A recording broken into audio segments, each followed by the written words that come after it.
Donc, je suis Christine Payat, chercheuse au CNRS, directrice de recherche en biologie marine. Et je travaille sur l'écologie des interactions hôtes pathogènes en environnement marin.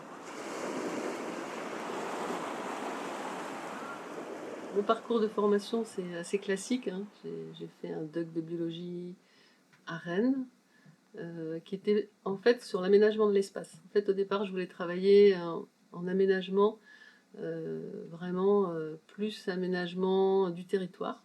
Et très vite, je me suis dit que j'avais envie de travailler sur l'aménagement en milieu marin. Donc, je suis venue à Brest en licence et en maîtrise. Et là, en licence et en maîtrise, j'ai travaillé très rapidement avec un ornithologue qui s'appelle Jean-Yves Monnat. Et je suis partie explorer les oiseaux marins au Cap Sizun. Et j'ai fait un master 2, qui s'appelait un DEA à ce moment-là, sur le régime alimentaire du grand cormoran. Et je pensais partir sur une carrière d'ornithologue. Et mon directeur de thèse, qui a été mon directeur de thèse, Albert Lucas, dans la faculté de Brest, il est allé au Japon, en Chine, il m'a dit, quand on commence un master sur un thème, on ne fait jamais sa thèse sur le même sujet. Je n'avais pas le droit de travailler en ornithologie. Et à ce moment-là, il avait rencontré à l'Ifremer des chercheurs qui s'appelait Jean-Pierre Flasch, qui était sur un gros projet sur la palourde. Ça s'appelait un programme national palourde à ce moment-là, pour en fait favoriser l'élevage de la palourde en France. Et il voulait donc travailler sur une nouvelle espèce qui était avec une plus forte croissance que la palourde européenne, la palourde japonaise.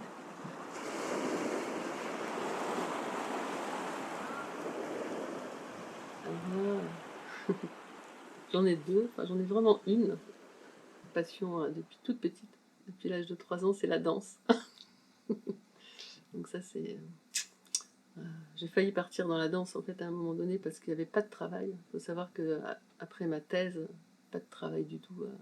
Alors la danse, pourquoi la danse voilà, c'est une passion. Hein. Quand tu commences petite, je crois que c'est une sorte de drogue. Voilà, tu peux pas t'arrêter de danser, de bouger. Et aussi parce que j'ai rencontré je pense une personne vraiment emblématique dans la danse, qui est Rosalia Kladek, qui est avec Martha Graham, avec les premières, Mary Wigmam, vraiment dans les premières femmes contemporaines qui ont vraiment monté les premières danses contemporaines. Et elle m'a dit, ce que tu devrais faire, c'est la recherche en danse. Voilà. Et j'ai fait des grosses formations à Strasbourg et puis en Europe avec elle. Et donc j'étais partie pour faire la recherche en danse. Voilà. Donc c'est pour moi très lié, la recherche en danse et la recherche en biologie marine, quelque part dans ma tête en tout cas. Enfin, c'était un rêve. C'était un rêve de pouvoir associer un jour les deux.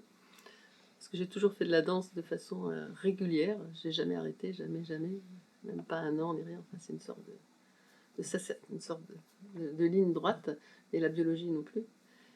Et à un moment donné, j'avais dit depuis longtemps que j'avais envie d'associer un jour ma recherche en biologie marine avec un travail de danse. Et j'ai eu la chance d'avoir dit ça à beaucoup de monde.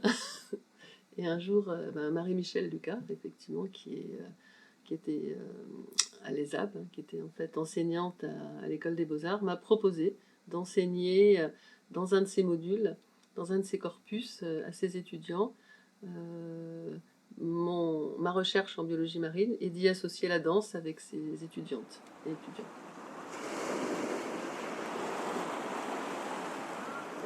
Juste dire que ma recherche, elle est vraiment adossée depuis longtemps à des questionnements sur comment en fait les changements environnementaux affectent d'une part l'immunité, tout ce qui va être réponse immunitaire, la résistance en fait des invertébrés marins en général, et comment cet environnement changeant est aussi très associé à des apports toxiques et autres en fait dans l'environnement, pour altérer en fait la virulence, l'agressivité aussi des pathogènes bactériens.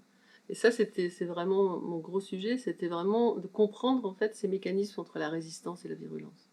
tout est basé pour moi sur l'interaction, le dialogue entre le pathogène, son hôte et l'environnement.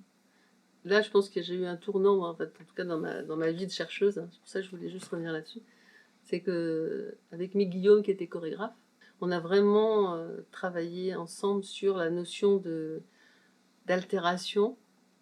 Et moi, dans la danse, j'ai vécu vraiment quelque chose d'extraordinaire, c'est que je me suis rendu compte de la variabilité individuelle, parce que je l'ai ressenti vraiment dans mon corps en dansant. Et ça, c'est quelque chose de très particulier, parce que la variabilité, ben, en tout cas, toutes les coquilles que vous voyez là, ben, elles sont toutes pareilles, on pourrait croire.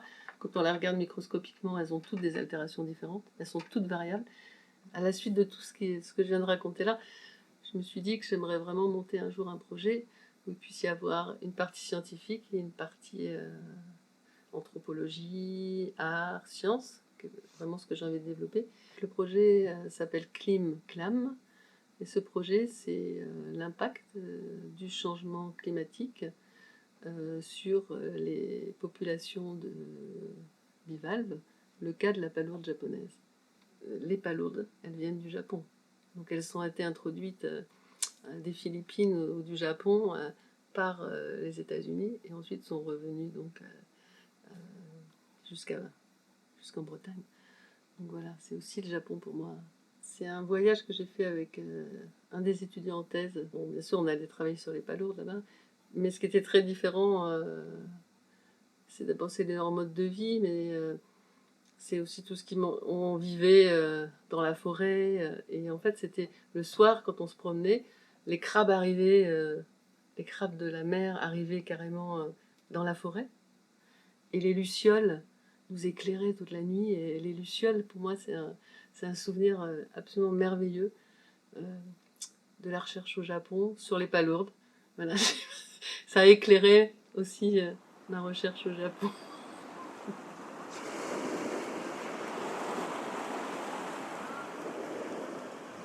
On ne sait jamais où on va.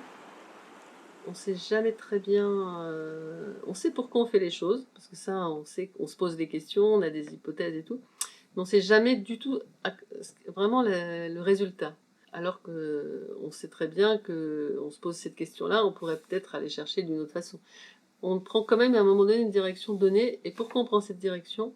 On a beau dire qu'on est très objectif dans la manipulation qu'on va faire, elle va être standardisée, on va la répéter, c'est ce qui est en fait l'exigence scientifique. Mais avant, pourquoi cette expérimentation est faite? Là, je pense qu'il y a une intuition très forte. Alors l'intuition, pour moi, elle n'est pas liée à ce qu'on pourrait peut-être appeler l'intuition, elle est liée à elle est liée à toute la recherche, tout le travail qui a été fait auparavant, qui à un moment donné va s'organiser d'une certaine façon dans le cerveau, et aussi en même temps avec, pour ma part, un travail corporel, donc un travail physique, un travail corporel de long terme, qui à un moment donné va s'associer, et on va appeler ça l'intuition. Il y a énormément de gens qui ont très peur d'aller vers l'inconnu, parce qu'ils ont peur que ça rate, ou parce qu'ils ont peur que ça marche pas, ou alors ils vont aller lire des choses, toujours les mêmes choses, des chercheurs qui suivent toujours des protocoles. Et il y a des chercheurs, heureusement, la plupart des chercheurs quand même, ne suivent pas les protocoles de base au départ, cherchent autre chose, et à partir de là vont monter des expérimentations forcément qui vont être très très exigeantes, et avec des protocoles après à un moment donné qui vont être très clairs. Ils ne vont pas suivre les protocoles de base. C'est pour ça que recherche-création, on en parle surtout en art, on en discute beaucoup maintenant avec des scientifiques et des artistes. On pourrait dire que les scientifiques font aussi de la recherche-création, mais c'est surtout, je pense, c'est les scientifiques et les artistes ensemble qui font de la recherche-création.